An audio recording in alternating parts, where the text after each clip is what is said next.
இந்தாங்கம்மா, சந்தோஷமா வாங்கிக்கங்க.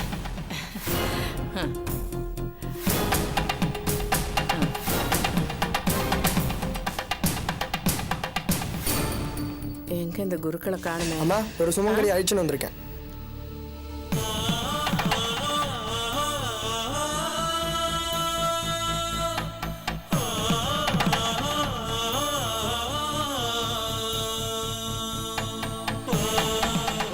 ஏன் சாமி, உங்களுக்கு வேற ஆளே கிடைக்கலையா? இவளை கூட்டிட்டு வந்திருக்கீங்க. முதல்ல இங்க இருந்து போக சொல்லுங்க. என்னம்மா சொல்றீங்க?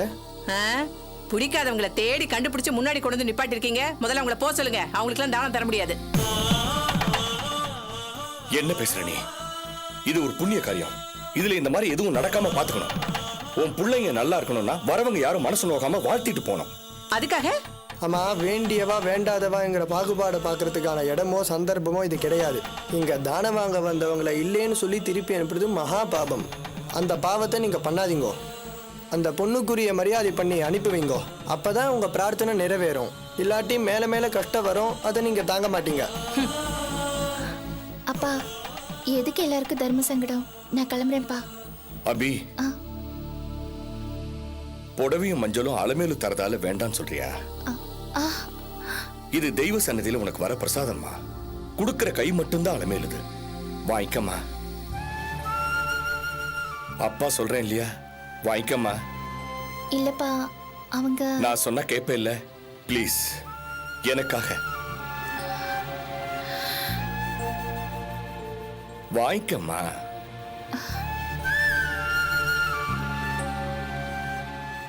சரிப்பா. அம்மா, நீங்க தரமாட்டேன்னு சொல்றதால சாமியை பகச்சுக்கிறீங்க. இவ்வளோ செலவு செஞ்சு ஏற்பாடு பண்ணியும் புண்ணியத்துக்கு பதிலா பாவம் தான் சேரும். பரவாயில்லையா?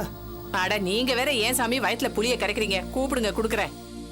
நிறைஞ்ச மனசோட கொடுக்கணும்மா. சிரிச்சுக்கிட்டே குடுக்குறேன் சாமி. எடுத்துக்க சொல்லுங்க. வாங்கிக்க அபி, வாங்கிக்க.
இது தெய்வ சன்னதியில உனக்கு வர பிரசாதம்மா. குடுக்கிற கை மட்டும்தான் அலமேலுது. வாங்கிக்கம்மா.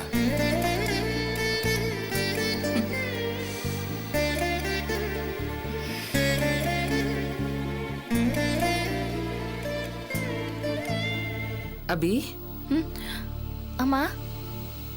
என்னம்மா? என்னது புடவை புதுசா இருக்கு? வாங்கினியா? கிடைச்சது. கிடைச்சதா? என்ன சொல்ற? கோயில்ல கிடைச்சதுமா. தெரிஞ்சவங்க யாராவது கொடுத்தாங்களா? கோயிலுக்கு போயிருந்தேம்மா. அங்க யாரோ சுமங்கலி பிரார்த்தனை பண்ணிட்டு இருந்தாங்க. எல்லாருக்கும் புடவை கொடுத்தாங்க. அப்படியே எனக்கும் புடவை கொடுத்தாங்க. யாரும்மா அவங்க? யாரா இருந்தா என்னம்மா, கடவுளோட சன்னிதானத்துல எல்லாரும் நமக்கு வேண்டியவங்க தான். என்ன அபி, திடீர்னு கோயிலுக்கு எல்லாம் போயிருக்க? என்னையும் கூட்டிட்டு போயிருக்கலாம்ல? மனசு ரொம்ப டிஸ்டர்ப்டா இருந்தது.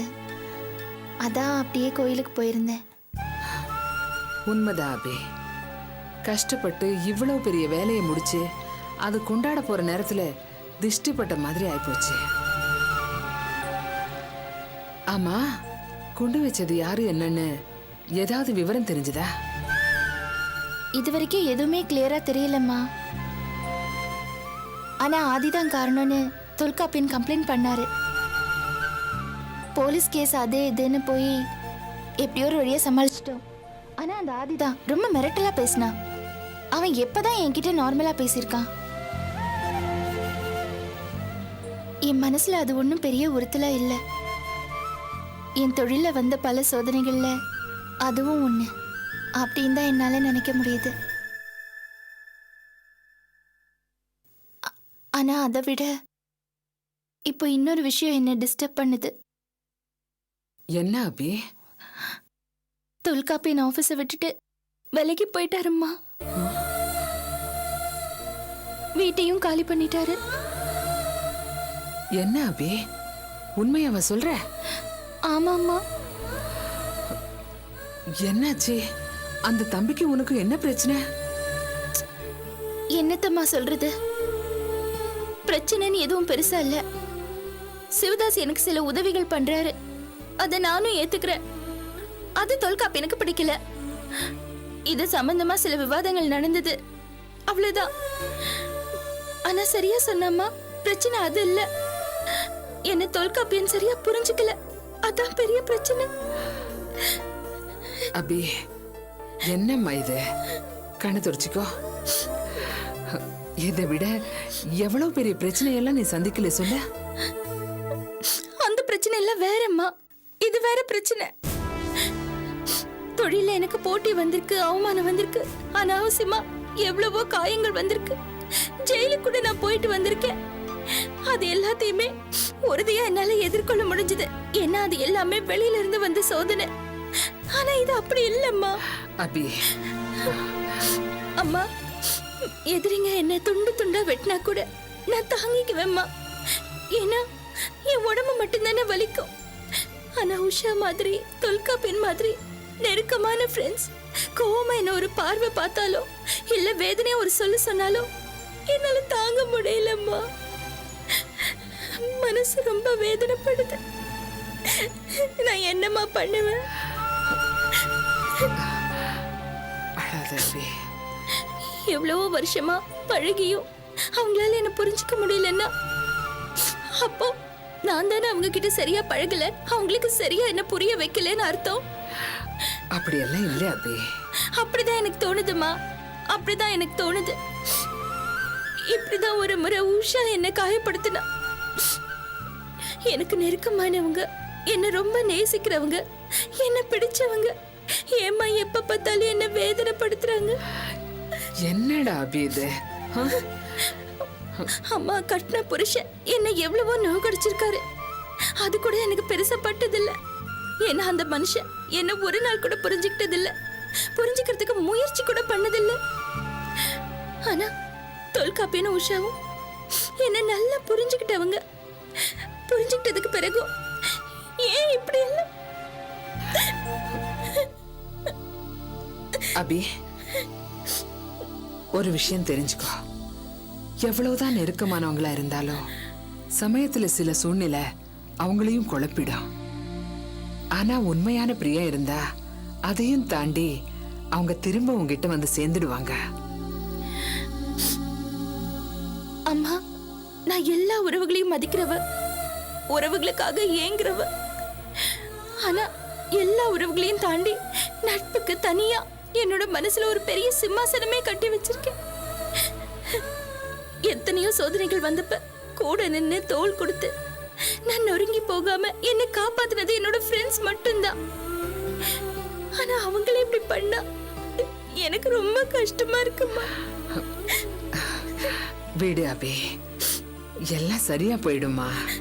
அழாதுடா.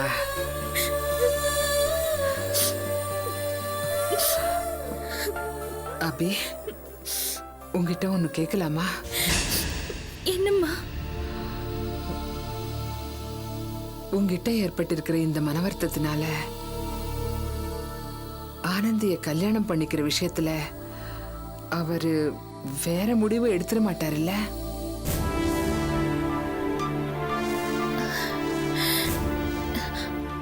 அப்படிலாம் ஆகாதம்மா. எனக்கு அவரை பத்தி நல்லா தெரியும். இந்த கோபம் வேற, அது வேற. இவ்வளவு பிரச்சனை இருந்தாலும் அவர் பேச்சு கண்டிப்பா தவற மாட்டாரு. அதுவும் இல்லாம இது கல்யாண விஷயம். அவரோட முடிவுல எந்த மாற்றமும் இருக்காது. அதெல்லாம் நான் பாத்துக்கிறேனே, நீ ஏன் கவலைப்படுற?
என்னடி இது?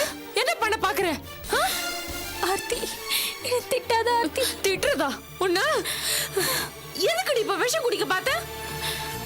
உனக்கு தெரியாத ஆர்த்தி, நான் பெரிய பாவம் பண்ணிட்டேன். உனக்கு துரோகம் பண்ணிட்டேன். நான் உயிரோடயே இருக்க கூடாது ஆர்த்தி. எனக்கு அந்த தகுதியே இல்ல. என்ன நடந்திருந்தாலும் அதை சரி பண்ணிக்கலாம். ஆனா லைஃப்ல சாகணும்ன்ற முடிவுக்கு மட்டும் எப்பவுமே வரக்கூடாது. புரியுதா?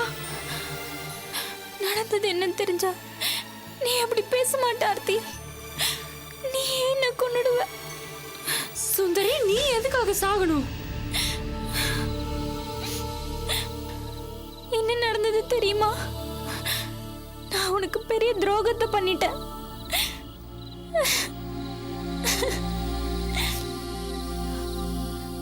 ராஜேஷ் மாமாவும் நானும் தப்பு பண்ணிட்டோம் ஆர்த்தி. அதுக்கு நான் இடம் கொடுத்துட்டேன். நான் பாவி ஆர்த்தி, நான் பாவி. எனக்கு தெரியும்.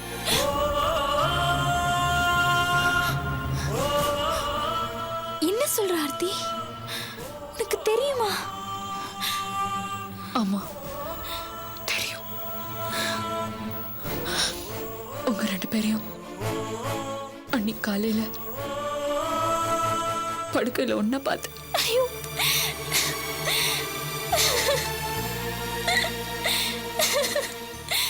நிறுத்து. தப்பு பண்ணிட்டு அதுக்காக உயிரை விடணும்னு நினைக்கிறது அறிவு கேட்டதானோ? எல்லாமே முடிஞ்சு போச்சு ஆர்த்தி. இனிமே எனக்கு என்ன இருக்கு சொல்லு? பைத்தியம், உங்க அப்பா உனக்காக மாப்பிள்ளை பார்த்து வச்சிருக்கேன்னு வந்திருக்காரு. ஆர்த்தி, என்ன பேசுற நீ? எனக்கு மனசாட்சி இருக்கு. கலங்கப்பட்ட நான் எப்படி இன்னொருத்தரை கூசாம கட்டிக்க முடியும்?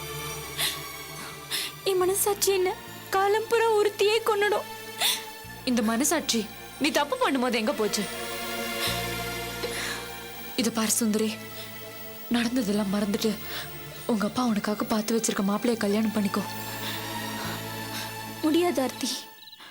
அப்படி ஒரு பொய்யான வாழ்க்கைய காலம் பூரா கட்டிக்கிட்டு ஏமாத்தி என்னால வாழ முடியாது. அதனாலதான் நான் சாகணும்னு முடிவெடுத்தேன். என்னை விட்டுடு ஆர்த்தி. நான் செத்தாதான் எல்லாம் சரியாகும். எல்லாரும் நிம்மதியா இருப்பாங்க. முட்டாள், மறுபடியும் மறுபடியும் சாகறத பத்தியே பேசாத. செத்துட்டா எல்லா பிரச்சனையும் தீந்துருமா?